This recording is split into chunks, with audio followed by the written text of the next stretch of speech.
Army chief, field marshal, chiefs of defence forces کے حوالے سے کیا کچھ تبدیل ہوا؟ تمام سوالوں کے جواب کے لیے سمری کچھ یوں ہے۔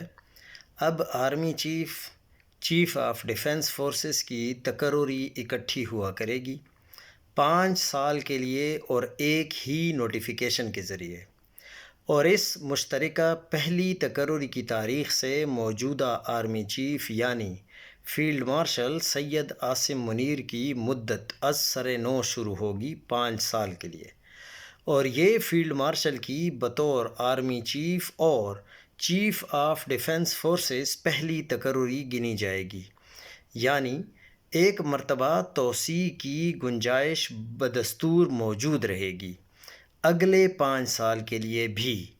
جہاں تک chairman joint chiefs of staff committee کا تعلق ہے تو موجودہ جنرل ساحر شمشاد مرزا کی ریٹائرمنٹ کی تاریخ سے نیا 4 سٹار جنرل آئے گا۔